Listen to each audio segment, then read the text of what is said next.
getting email from your head of departments, you download this file. There are two files. One PDF, it's this student achievement tracker with the comments, with the explanations. This one is the exact file. We'll download both.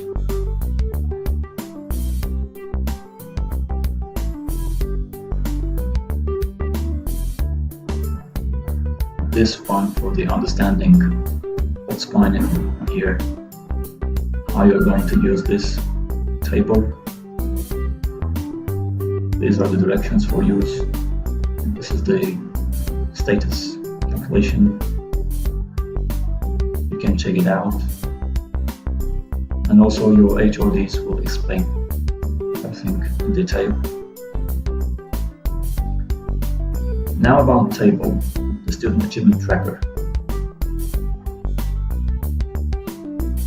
You download your file, you open in Excel. The name is Student Achievement Tracker Secondary, 22nd August 2019, updated.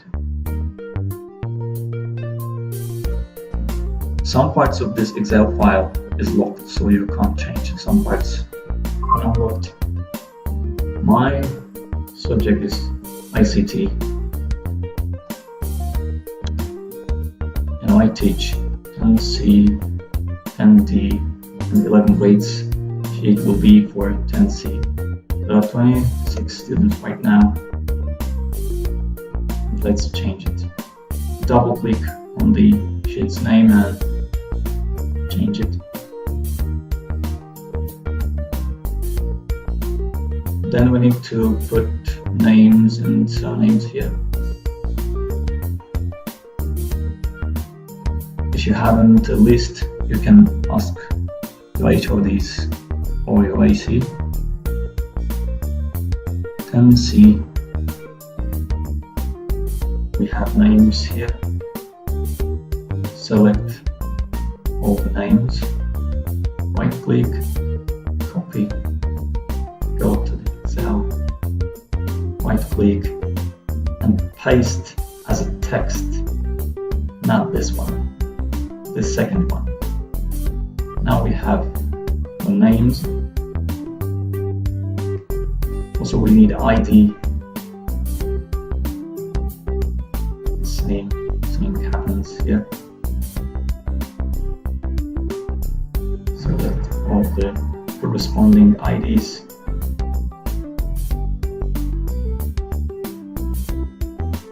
And paste here. The next thing is baseline data. You need to put the baseline data for each student. You can use last year's report cards or your diagnostic test or a placement test for English, for example. And here you need to give a rationale about this baseline data. Why did you give this baseline data? How? What's the source? And also you need to give rationale for achievement target, the goal, the aim of the student. What is going to get this year?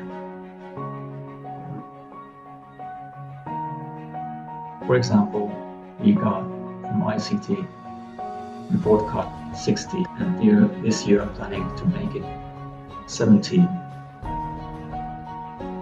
And here is my data.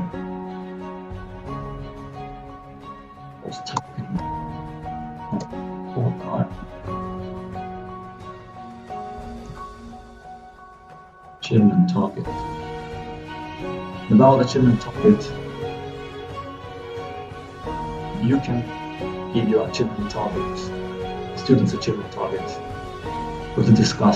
after discussion with student, your HOD or AC, and it can come from your own opinion about students' achievements.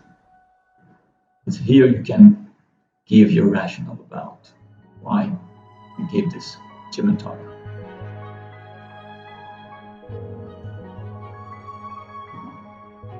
Achievement status, it's automatically calculated. You can't change it. It's blocked. So this is the table showing the scale. 1 is exceeds expectations, 2 meets, 3 approaching, and 4 is below expectations. So percentages are coming from the average, and it's automatically calculated. And this average also is automatically calculated. You can't change this and this cells.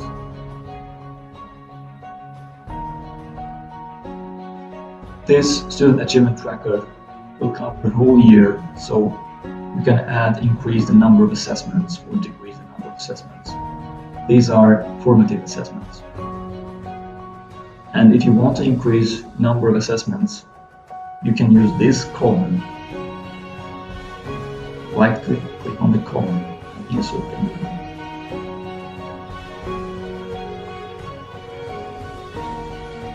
Otherwise, if you add a column in this section or this section, it will not work correctly. The average formula only works when you add a column here. Whenever we add the scores, it's automatically changes.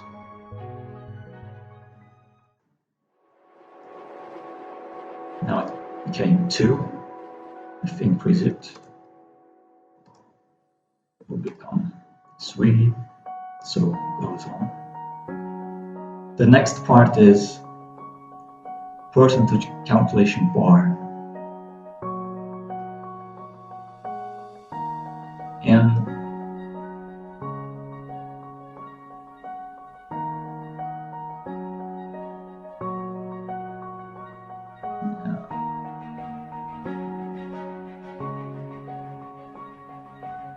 In this PDF file, we explained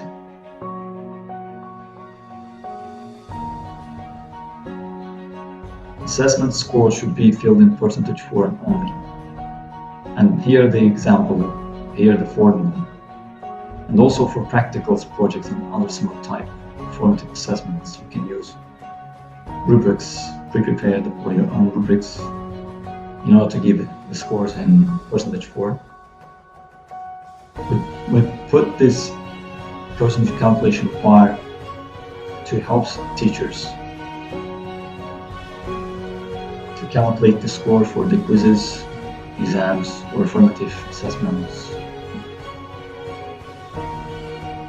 Imagine you have 20, total number of questions is 20, and these are the correct answers.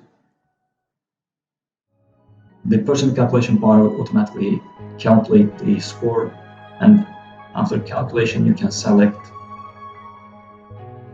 the scores and copy.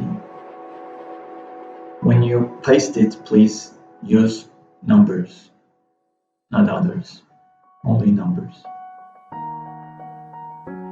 It will change automatically.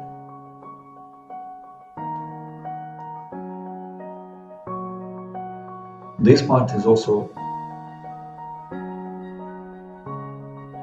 calculates automatically the number of students exceeding target, meeting target, approaching target, and not meeting target, below the target.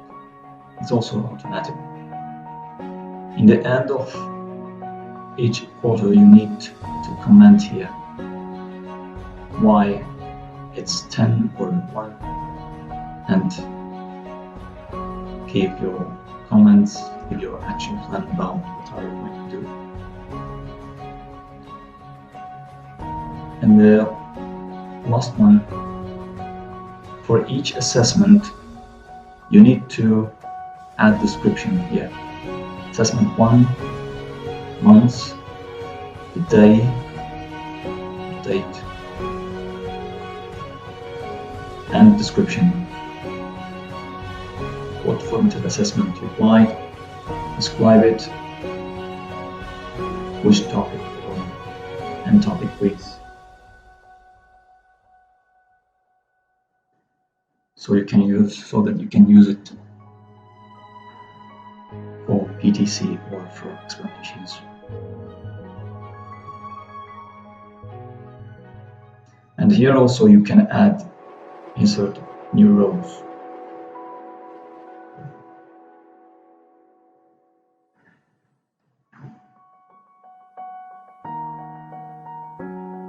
Assessment, month, day, and you can add your explanation also.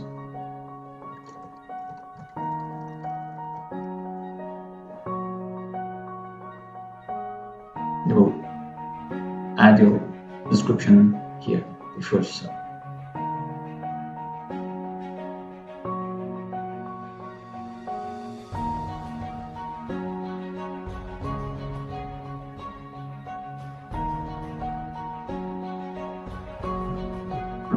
I think that's all. If you have any other question about this Excel file, please don't hesitate.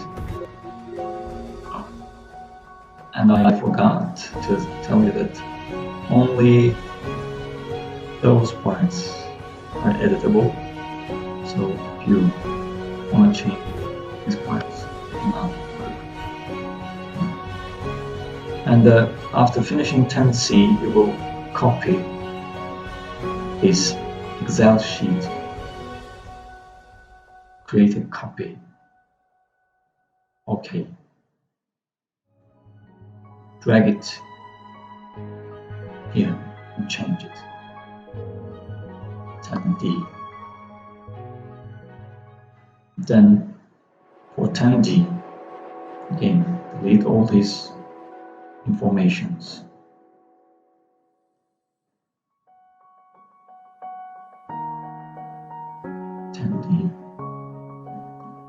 And again, go to 10D and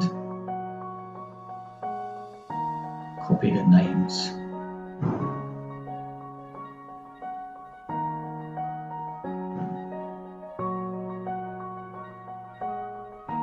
Paste it, the text, an ID.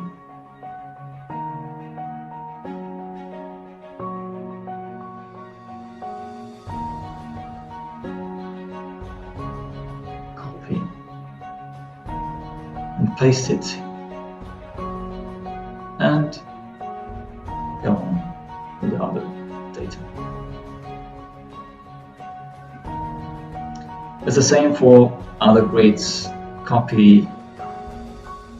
Create a copy of 10D or 10C, or you can, like in the beginning, when it's empty, you can create all grades, all classes, and then fill it with the names and datas. Or you can copy it later using the same sheet. It's up to you. After finishing all the classes, all the informations, all the essential informations, names, IDs, baseline data, achievement target, rationale,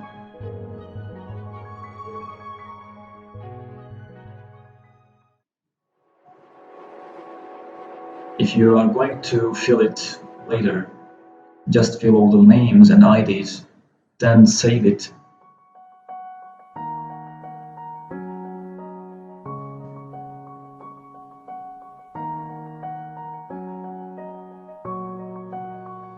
Save it with your name.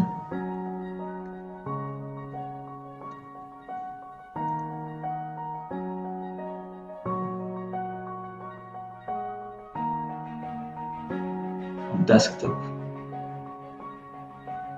It's ready. Then you need to go to your own drive.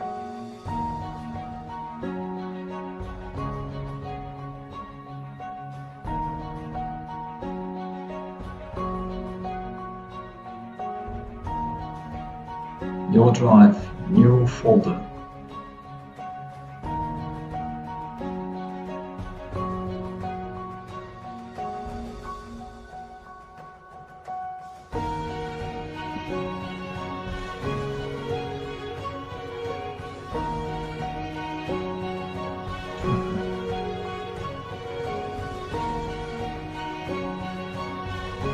It's here.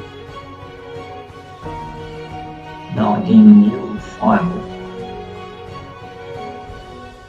and search for your file.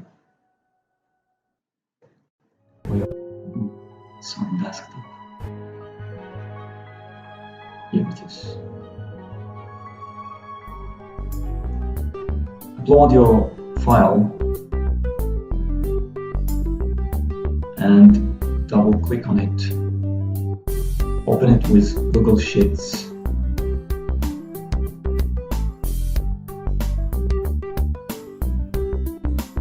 Now you can edit your Excel file in Google Sheet, and of course you're going to share it with your HOD and AC. And whenever you want to edit it, go to Sheets or Drive and edit it. That's all. Good luck.